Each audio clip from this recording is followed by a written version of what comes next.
return of the Ark of Covenant. Exodus 25 and verse 22. There, above the cover, between the two cherubim that are over the Ark of the testimony, I will meet with you and give you all my commands for the Israelites. We started with the Ark of Noah, and we noted some basic significances of the Ark of Noah, which was about salvation, divine protection, microcosm of creation, spiritual purification, a refuge from judgment, and all that. And now we enter officially into the Ark of Moses.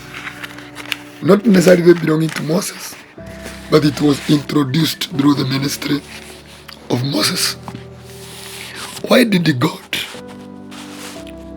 by his own wisdom, knowledge, introduce the Ark of Covenant? In Exodus 20, we see God giving Moses 2 stone tablets. And after he came down from the mountain, he broke them.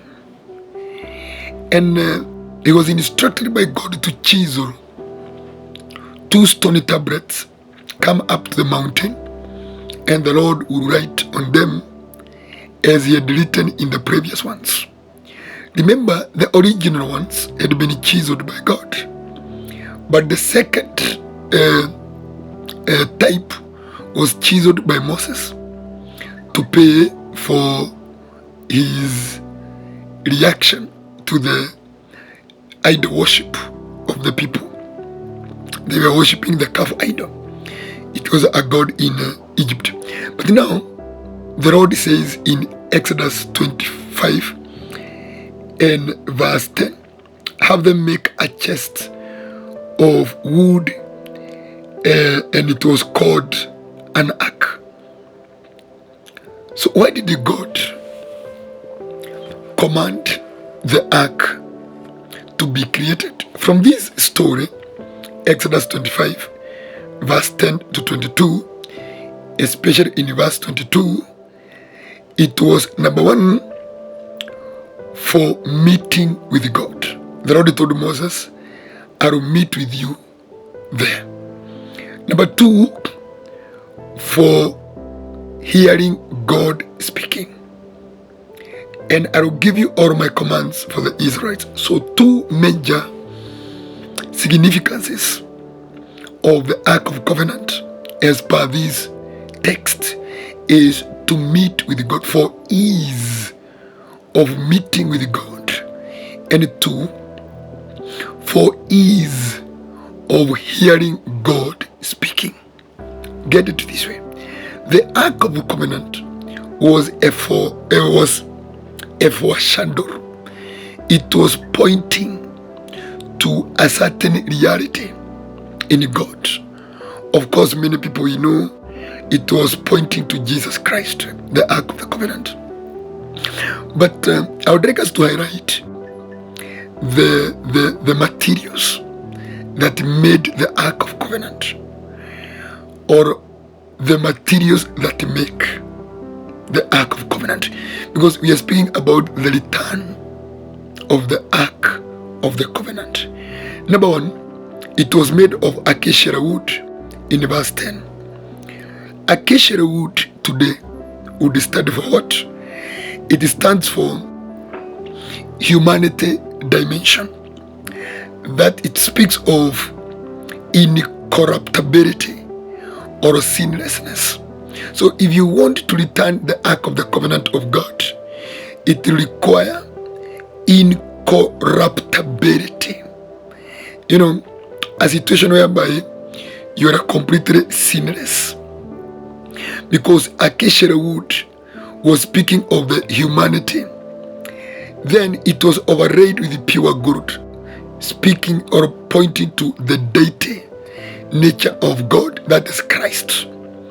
So it was overlaid with gold. That overlaying with gold, it was pointing to the divinity of Jesus Christ. So if you are going to walk with the Ark of the Covenant, number one, you, the wood, we are the acacia wood. The acacia wood was speaking of you, the man, becoming the temple of the living God, in a situation whereby you become incorruptible. Overlaying it with pure gold was speaking to application of the Lord Jesus Christ. If you look at the combination of the two, the acacia wood overlaid with pure gold, it speaks of the two natures of Jesus. He is both man and God. That one is key. Number three, it was made of, there was gold molding around it. It was molded with the gold around it. What does it mean today? It means divine holiness. It speaks of the royal sovereignty and the kingship of God in a man. The lordship of God in a man. God exercising full authority in a man. Now we are bringing back the Ark of the Covenant. Then it was made of, there was four casting of 4 gold rings. There were 4 gold rings, 1, 2, 3, 4. 2 on one side, 2 on the other side. What do they represent? They were representing the 4 living creatures, because they represent maintaining a sacred distance, where we speak of perpetual readiness and precise obedience. The four rings, they were pointing to the 4 living creatures. The book of Matthew, Mark, Luke, and John. More so, it was speaking of maintaining sacred distance. It was to make sure there was a distance that was kept. Then there were poles of acacia wood in verse 13.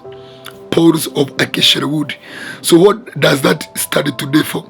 It stands for mediation of Christ, speaking of the cross of Jesus Christ. The 2 poles that were used, that were inserted through the rings for ease of carrying, points to the 2 poles that were intersected to become the cross. So the poles of acacia wood speaks of mediation of Christ, which points to the cross of Jesus Christ, which we apply it through reverence. Then there was a testimony itself, the Ark of the Covenant. Inside there was something called the testimony. It was pointing to the presence of God, witness of holiness. So the 2 stony tablets. Remember, one had 5 rows, the other one had 5 rows. The first 5 rows were for subscribing to God, relationship between man and God. There was also other 5 rows that spoke about the relationship between man and man. That one is very key. Then there was the atonement cover of pure gold. That covered atonement cover, that speaks of propitiation of sin by Jesus through his blood.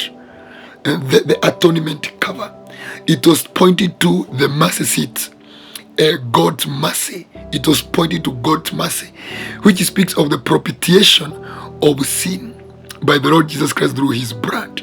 Then there were 2 cherubim made out of hammered gold that had their wings this way, facing each other. It is symbolizes today. It was speaking of divine presence of God, or God's throne, or a guardian of holiness. So those 2 cherubims were today speaks of divine presence of God. If you bring all of that together, you function with the energies of the Ark of the Covenant. And we are the carriers of the Ark of the Covenant today inside us. The Ark of the Covenant, which is Jesus. But how is it made? Get all that, and you shall notice, you shall start to experience the dimension